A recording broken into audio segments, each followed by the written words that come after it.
Hey guys, this is Michael. Welcome back to Waters Family Homestead. Well, this evening I decided to work on the rest of the metal for the lean-to on the mini barn. And what I did, I went through that metal over there and I had a bunch of 4-foot pieces, like 10 of them, or 8 or 10 of them. And then I had a couple that were like 5 feet. And I actually wanted at least 6 inches overhang. Well, I took 2. So I slid one under the original 12-foot and then I slid one under it. So it's overlapped way more than necessary, but it gave me a 2-foot overhang. So it's even all the way down, and I'll get to that part in a second, but it's screwed down. I've still got to come in when I pick up some 2x4s and put a brace under this end because I want something there where I screwed the metal together. I tried to keep the screws fairly straight. So I'll back them screws out, put the boards in and so on. And then still got to finish the rafters, but I like it. It'll be 98% waterproof. I haven't sealed the holes on this part yet, but I got it up. And then what I did on this end, I think I mentioned in an earlier video about my old grill. The frame had rusted, but the grill's fine. And it's got the side burner that's barely ever used. So I want to build a frame out here and set it up. And I didn't want to take up part of the lean-to for it, for equipment and stuff. But that would give me a place for outdoor cooking, so to speak. Like if I'm processing chickens, I can use that burner to boil the water and so on. So I took the last 2 pieces of the 12-foot metal I had, instead of cutting them, and slid them way up under. I think I got about 2.5 to 3 feet slid under the original 12-foot piece. Let's see, 4, 5, 6, 7. Yeah, so 3 feet. It's a 4 foot here, and then 3 foot under the original piece of metal. And then I've got 5 foot overhang on these 2 pieces, which gives me 6 foot wide, 5 foot out. And that way I can come out here on the outside the post and frame up and mount that grill so that it can be used and not go to waste without actually taking up my lean-to space. So it's all screwed down. I just got to get out here one day and seal it. Of course, it's wet when I pick it up off the ground, so I need it to dry anyway. But I didn't worry about cleaning it. It's just a lean-to, right? But it's getting dark on me. I'd finished just in time. As you can tell, I'm using my light on my phone, but it matched up really, really good.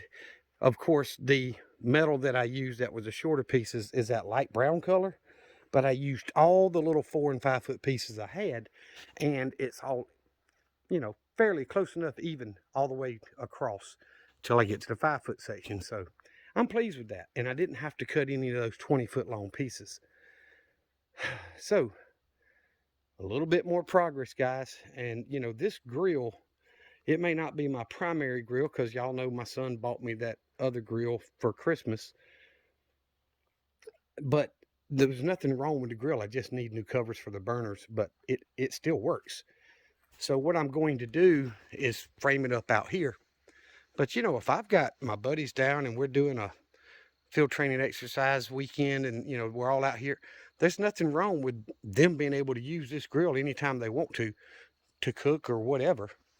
They could use the other one as well. I'm just saying, it's an extra. Crap hits the fan, it's another place that people will be able to prepare their food instead of coming up to the main house, which will be a good thing. It's going to give us a place we could do canning, water bath canning if we needed to. So all that stuff is going to be pluses. And I still plan on, I got to buy a roll of wiring. I don't know if any of y'all have priced 12-2 wire lately, but I think it's 250-foot roll. It's like $340. I need about 100 to 150 feet, so I might as well, just buy a roll once I'm ready to do that.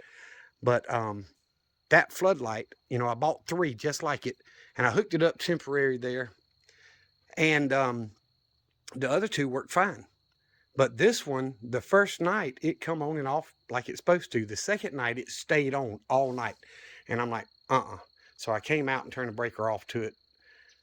And then the next night, when I reset it, it came on and off. But then it came on around midnight and stayed on. And it was a weekend, so I walked down here. There was nothing. I stood over here out of the view of it and waited for it to cut off. It would not cut off, so I disconnected it. And I may take it back to Lowe's because it's brand spanking new when I pick up the others that I want. But I'm still going to put at least 2 lights under here. I'm really thinking of putting 4 light sockets under here on 2 switches, this end on 1 switch and this end on 1 switch. And then I would have, I'm sorry about dimming it, but then I would have plenty of light if I'm working on something up under the shelter or whatever. And also putting the floodlight out at this end and still one on the back side. So there's a lot to do. And with that wire being so expensive, that's a big purchase for me. So the lights are easy. You can buy them for $20, $30, $40 a piece. It's not I'm talking about the floodlights. That's not a huge deal. I can do one here and one there without straining myself, but $340, $350 purchase is a big thing. And before I do that kind of expense, I want to get this run that I was talking about in a video or two back done and fence in this fruit tree or fruit orchard so that I can have the chickens a much bigger area to run. They can fertilize this area so my fruit trees will do better, and they can eat bugs, which will also help my fruit trees and stuff do better. So it's beneficial food wise for me to get this fenced in. But anywho, I'm gonna get off here. I know it's getting dark on me.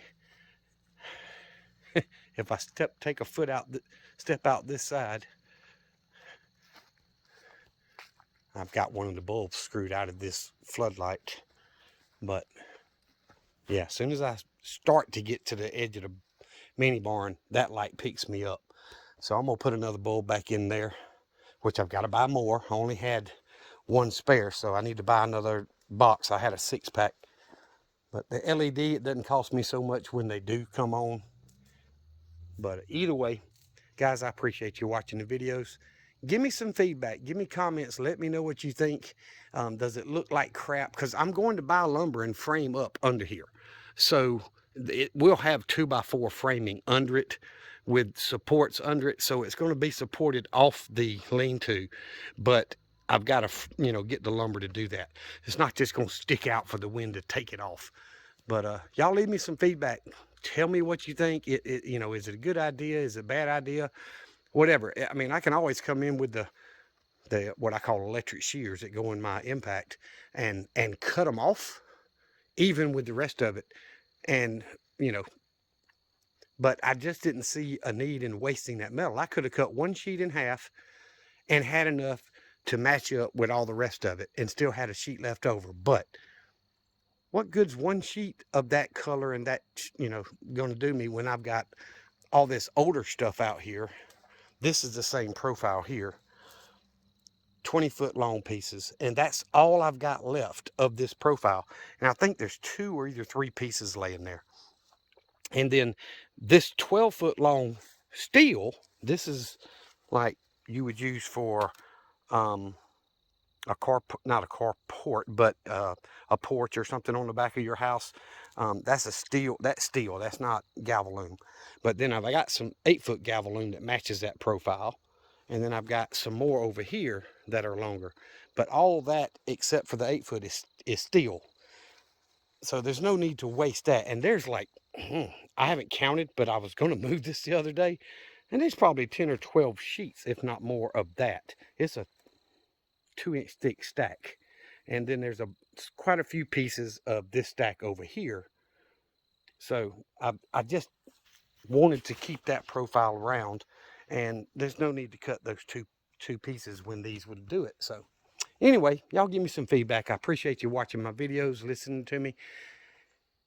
This is all about prepping. I'm trying to get ready for when crap hits the fan and try to be as ready as I can for my family and my mag to bug out to this location, and we've got to be able to take care of everybody. So I need a place that's dry for us to work on equipment, a place, you know, I can put up a bench across this side if I want to and make a potting station out of it for starting plants and so on. There's a lot of things I can do with this that's going to help us when crap hits the fan. And that's kind of the reason I prioritized it and moved it up on my to-do list, which never ends. But thank y'all for watching. If you have not done so already, please subscribe to the channel. Follow us on Rumble. It really means a lot to me. And please hit that thumbs up button. It helps more than you realize, especially even if you're not subscribed and you hit the thumbs up, it shows YouTube or the algorithm that you like the video, and it'll suggest it to more people that watch similar content as you. So it helps me grow, and I really do appreciate it. Y'all remember what I always tell you: Jesus loves you, and so do I. Y'all be safe, be prepared.